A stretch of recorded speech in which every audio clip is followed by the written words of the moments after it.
Hi, this is my first tutorial and it's about assigning a material to a mesh in ZBrush. Um, if this happens, by the way, that you keep drawing out the sphere, just hit Control A and you're just basically lashing it onto the canvas. You need to hit T in order to move around and edit this object, I'm going to call it, before you hit make polymesh 3D. The object, what you can do is basically set it up so you have your ideal mesh to sculpt on. I'd imagine this to it being like a lump of clay on a shelf in a shop in a bag, and what you're doing here is basically asking the shopkeeper to provide you with the ideal piece of clay that you can bring home to sculpt with. Once you're happy enough with you don't need to do that initialize part, but once you're happy enough, hit make polymesh 3D and it's ready to sculpt on. You basically brought it home, took it out of the bag, put it on your desk and ready to go, ready to sculpt. Now I'm just going to draw out another object here just so you can show you the difference between the materials. This is a new page. Once you hit back to the PM 3D sphere here, get back to your original sphere that you drew out.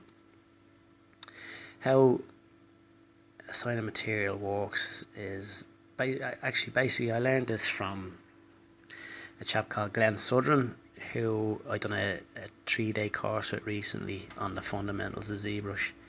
Glen is a phenomenal artist and an excellent teacher, an excellent tutor in ZBrush, and he answered all the questions I had without me even having to ask them on the fundamentals of ZBrush. I think he recently done a course as well himself on animal anatomy in order to kind of get better in his concept work. He's worked on some serious films of late, and he's high in demand, so I'd absolutely recommend Glen Southern. Saying he works out of England, he comes over to Ireland a lot. I'm sure he'll travel if the interest was there. So I've set up my interface so I can make it easier to get materials. What we're going to do here is take the Z add off, put the mRGB on the material assign and the colour. So we're going to play around with a bit of colour. This, as I'm saying, right here is I've set this up. You can find all these tabs on the top of your interface in ZBrush. So we add a basic material, any material. Let's try this reflective one. Actually, maybe not. Let's try another one. Simple toy plastic for now. Play around with the colour. Obviously, if you bring the colour up or down, it'll change it.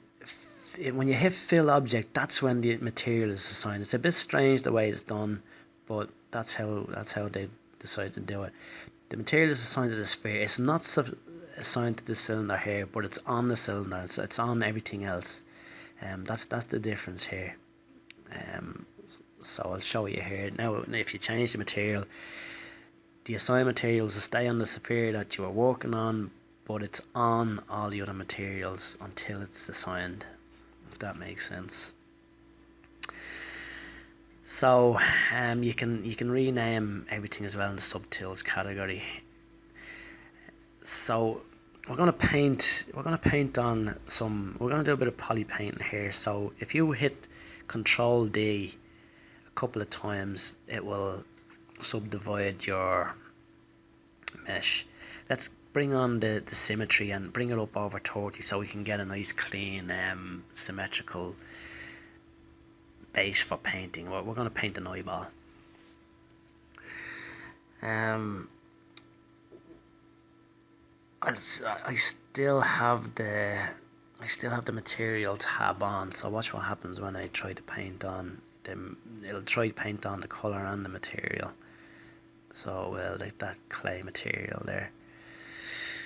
So what you do is obviously take that off and put the RGB on if you just want to poly paint. Now you'll see it's kind of blurry. That's because the symmetry has not been subdivided enough.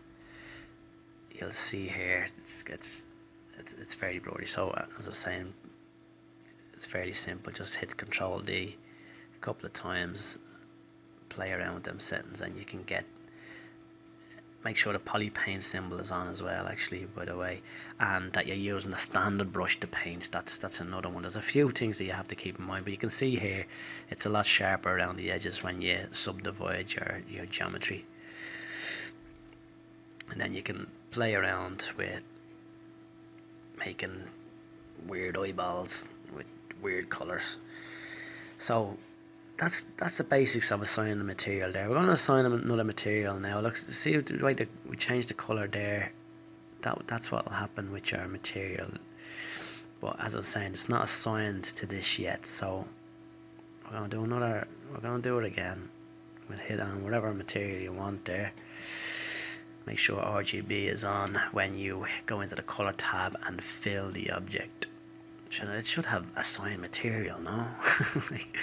I don't know why they done it this way. But as you can see here, the material is on everything, bar the one you've assigned. It's on these spheres. But when we change the material around, it's still on the spheres, not on your eyeball or your cylinder that have been assigned material. So hopefully that makes sense, guys.